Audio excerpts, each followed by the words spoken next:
मैं होपफुल थी कि शायद टॉप 100 में आ जाए तो फिर से एग्ज़ाम ना देना पड़े, अगला वाला जो भी प्रीलिम्स आ रहा था उसकी पढ़ाई कम से कम रुक जाए, तो यही एम था। बट पहली रैंक की तो नहीं थी उम्मीद। आई थिंक वही हर साल पूछी जाती है पर वो एक मिलती नहीं है कहीं पर, वो खुद ही खोजने पर मिल पाती है शायद। तो हर किसी के लिए अलग अलग कीज़ काम करती हैं, तो शायद मेरे को जो काम की वो मेंस के मेरी जो थोड़ी प्रिपरेशन थी, I think practice, answer writing और रिविजन, आई थिंक वो जो बेसिक बोरिंग कीज़ होती हैं वही कई बार काम कर जाती हैं। तो वही कंसिस्टेंसी, स्ट्रैटेजी बनाकर चलना, लिमिटेड कोर्स मटेरियल रखना और रिवीजन और प्रैक्टिस, आई थिंक ये इंपॉर्टेंट रहते हैं। मैं बस यही कहना चाहूँगी कि घंटे गिनने से नहीं होता है कुछ, और हर किसी का जो पढ़ने का तरीका होता है बहुत अलग होता है। कुछ लोग बहुत घंटे लगातार बैठ पाते हैं, तो मैं ऐसा भी नहीं था कि मैं लगातार बहुत ज़्यादा मतलब ऐसा कि सुबह से रात तक सिर्फ पढ़ ही रहे हो, मुझे ब्रेक्स चाहिए होते थे। और मैं लेकिन जब पढ़ती थी तो अच्छे से पढ़ती थी।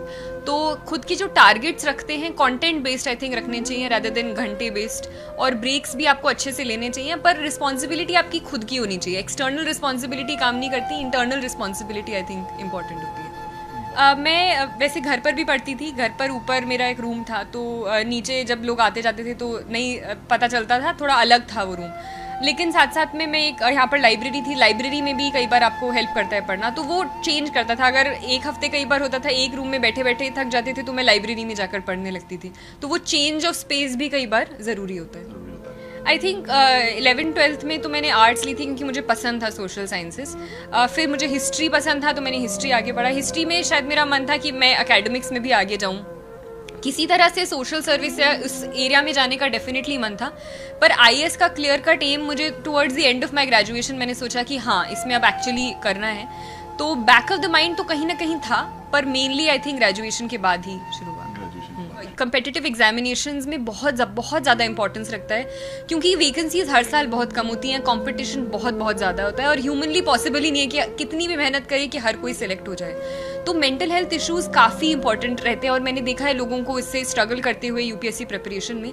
तो इट्स वेरी इंपॉर्टेंट कि हम इन चीज़ों के बारे में बात करें, और वो एक इमोशनल सपोर्ट होना बहुत ज़रूरी होता है। तो थैंकफुली मेरे पास वो था कि मेरे पास आसपास फ्रेंड्स थे, फैमिली थी, तो जब वो डाउन फेजेस आते थे तो आपको सपोर्ट करने के लिए कोई होता था। कई बार होता है अटेम्प्ट्स आप लोगों के ख़त्म हो जाते हैं, उसके बाद काफ़ी एक डीमोटिवेशन और एक सेल्फ डाउट और सेल्फ वर्थ काफ़ी कम हो जाती है लोगों की। तो इस समय पर as a society, as friends, हमें वो बाहर से समझनी चाहिए चीज़ें कि UPSC is not only about the glitter and the high ranks, but it's also about lots of other things, और वो एक सपोर्टिंग एनवायरनमेंट बिल्ड करना चाहिए हमें।